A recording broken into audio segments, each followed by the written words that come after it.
Have you ever noticed how easily our opinions, even the ones we feel really strongly about, can lead us into debates, disagreements, or, even just friction inside ourselves? What if real peace wasn't about finding the right view, but actually letting go of the need to cling so tightly to any view? Today, we're taking a deep dive into a really profound ancient text, the Dīghanakhasuttaṃ. It's a fascinating source that gives us this direct look at a conversation between a radical skeptic named Dīghanakha and a spiritual teacher. Our mission today, to unpack how this dialogue offers a path to freedom. Freedom not just from endless arguments about views, but maybe even from the subtle ways we get attached to our own bodies and feelings. Think of this as your shortcut to understanding some practical ancient wisdom that, honestly, still feels incredibly relevant. Okay, so let's set the scene. We're in ancient Rajagaha, specifically at a place called Boar's Cave at Gashakut. And this wanderer, Dīghanakha, he's also known as Agafana, approaches the teacher. And he comes out with this really striking statement right away. Sabba minakamati. Which means, quite literally, nothing is agreeable to me. Or you could say, I don't approve of anything. It's a total sweeping rejection. Wow. That's a bold start. How do you even respond to that without just getting bogged down in philosophy? Well, that's what's so clever here. The teacher doesn't really try to debate him on the content, to disprove the view itself. Instead, they subtly guide him to look at the nature of holding that view. Ah, okay. The counter-question is simple. Dīghanakha, if nothing is agreeable to you, then is this view, the view that nothing is agreeable, is that agreeable to you? Right. It immediately flags up the paradox, doesn't it? It sort of eats itself. Exactly.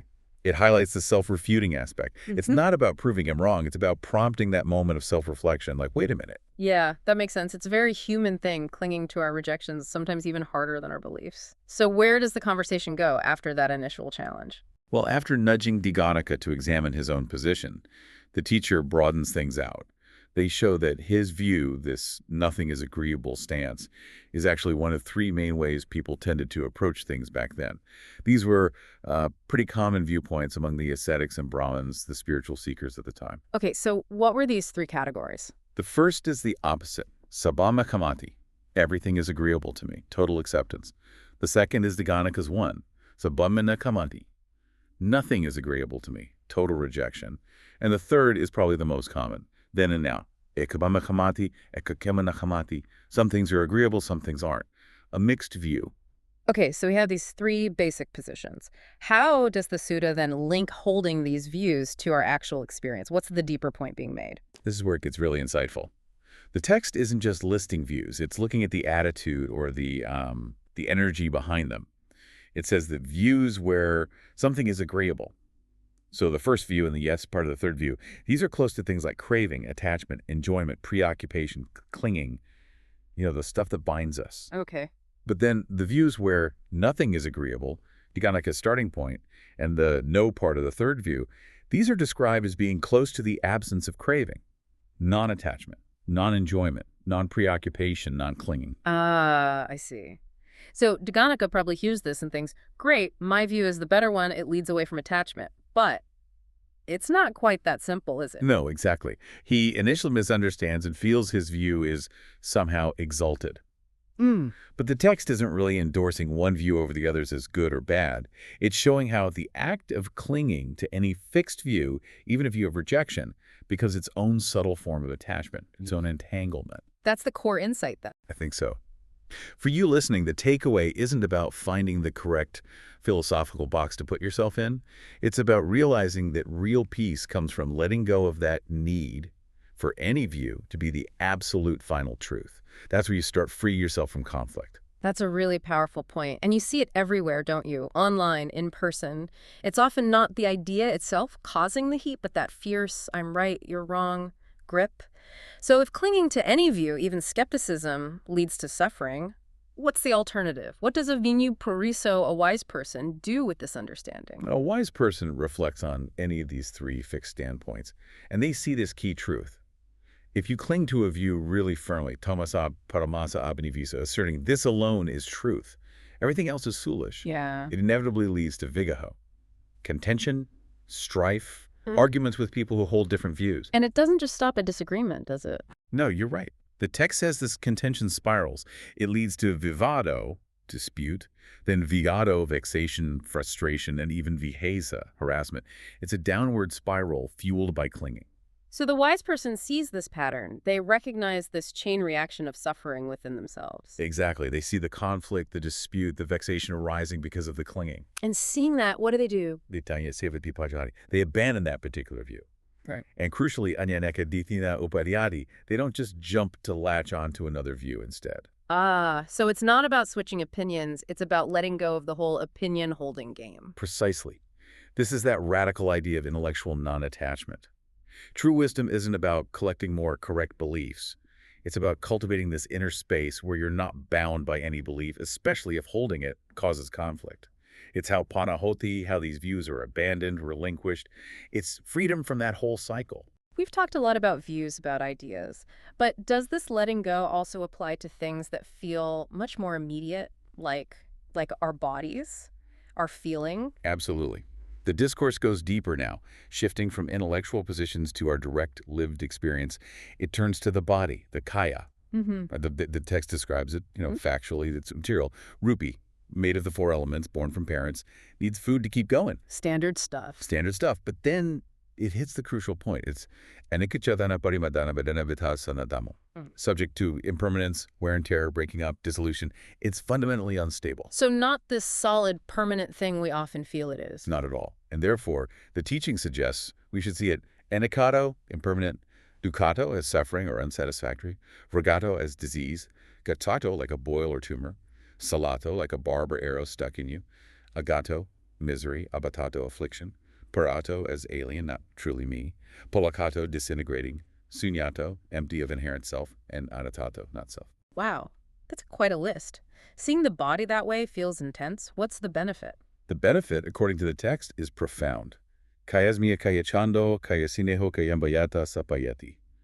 Bodily desire, affection for the body, attachment to the body, all that gets abandoned. You see it for what it is, this temporary conditioned thing, and the clinging loosens its grip. Okay. And does the same kind of insight apply to our feelings, our Vedana? Yes, exactly the same principle. The teaching outlines the 3 types of feeling, or Vedana, Sukha Vedana, pleasant feeling, Dukkha Vedana, unpleasant feeling, and Adukkhama Sukha Vedana, neutral, neither pleasant nor unpleasant feeling. Right. Happy, sad, or meh. Pretty much. And it makes an interesting point. At any single moment, you're only experiencing one of these. You can't feel pleasant and unpleasant simultaneously. But then, crucially, all 3 types are described using the same set of characteristics. Okay, what are those? They're all anicca, impermanent, sokkata, conditioned, fabricated, paikasamuppanna, dependently originated, they arise because of causes, kayadhamma, subject to decay, vayadhamma, subject to vanishing, viragadhamma, subject to fading away, dispassion, and nirodhamma, subject to cessation. They all arise and they all pass away. So it's taking that same lens of impermanence and conditionality that we applied to views, then to the body, and now applying it to every single feeling we experience. Exactly. It's shifting the focus from intellectual debate or belief towards direct, mindful observation of your moment-to-moment reality. It really emphasizes that everything we experience physically and emotionally is transient. It's all conditioned. And understanding that, really understanding it deep down, that's presented as the path to liberation, freedom from being pushed and pulled by it all. Okay, so when someone, a Sutavadaya Savako, a wise, noble disciple, truly sees this impermanent nature in all their feelings, the pleasant, the unpleasant, the neutral, what's the result? What happens next? They become nibbindati. It's often translated as disenchanted or dispassionate. It's not cynicism. It's more like seeing through the illusion, losing fascination with the changing show. Okay, disenchantment. And this disenchantment, this nibbindati, naturally leads to virajati, which is dispassion, a fading away of craving and aversion. And from that dispassion? Vimutti, liberation. Vimukati. One is liberated. And the text describes a kind of knowledge that comes with this. Yes, a profound realization. Kirajati vosite brahmakarya katakaranya tatayeti pajanati. Which means? Birth is destroyed, the holy life has been lived, what had to be done has been done, there is no more for this state of being. It's a declaration of ultimate completion, the end of the cycle of suffering. The inner work is finished. Wow, that's immense. And what does that look like in practice for Vimuttichitu, being a liberated person living in the world? The outcome described is fascinating. It says, nakanachi savadati nakanachi vivadati. They don't get into conversations or disputes with anyone in a confrontational, argumentative way. So they just become silent. Not necessarily. It continues. Yanya ko loke vutaten voharati aparamasanti. They use the conventional language of the world they engage, but aparamasanti, without clinging to it, without grasping. So they can talk, interact, use language, but without the underlying need to defend a position or win an argument? Exactly. It points to this deep, unshakable inner peace, an equanimity that isn't ruffled by disagreement because there's no personal stake, no view being clung to. They can navigate the world without getting caught in its conflicts. What's really amazing about this whole discourse is the immediate effect it had.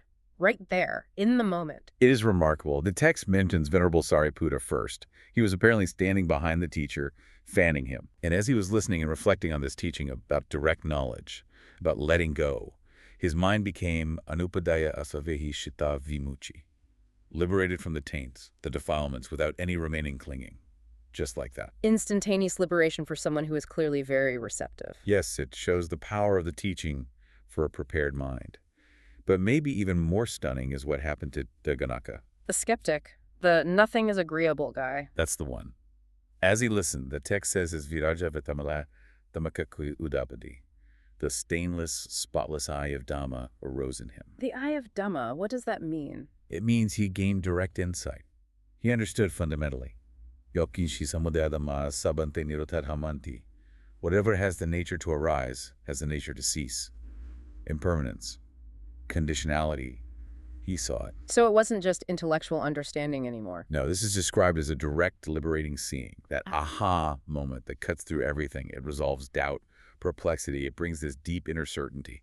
What an incredible turnaround for Dīghanakha. From rejecting everything to seeing the fundamental nature of everything. His transformation seems total.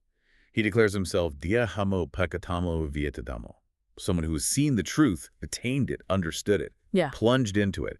He says he's crossed beyond doubt, beyond perplexity. He's confident and independent of others regarding the teaching now. He really got it. He really got it. And his gratitude is immense. He uses these beautiful metaphors, comparing the teaching to, like, setting upright what was knocked over, or revealing something hidden. Or showing the way to someone lost. Yes, or holding up an oil lamp in the darkness so people with eyes can finally see. It conveys this sense of profound clarity, of illumination that dispelled his previous confusion. And then he formally takes refuge. Yes. He says, I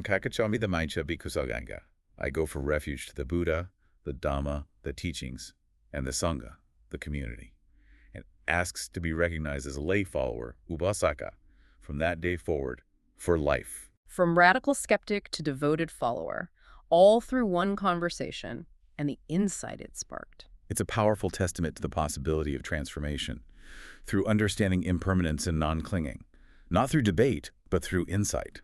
Okay, so let's try and wrap up this deep dive. We've really journeyed through quite a bit here.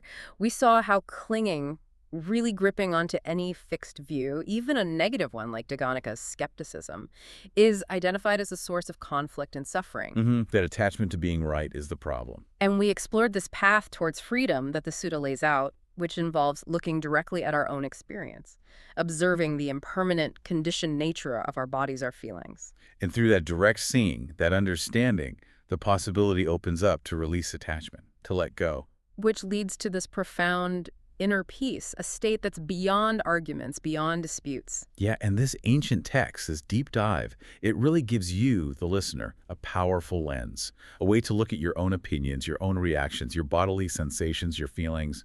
Well, by applying this wisdom of non-clinging, even just experimenting with it, you might find you can cultivate more clarity, maybe reduce some of that friction in your daily life, in your interactions, moving away from that constant need to assert or defend a position. So here's a final thought to leave you with, something to mull over. If, as this text suggests, all views are ultimately things to be relinquished for true peace, and if all our experiences, our bodies, our feelings are fundamentally fleeting and conditioned, then what is the most valuable truth we can actually discover right now? And how might that understanding change how we approach everything around us?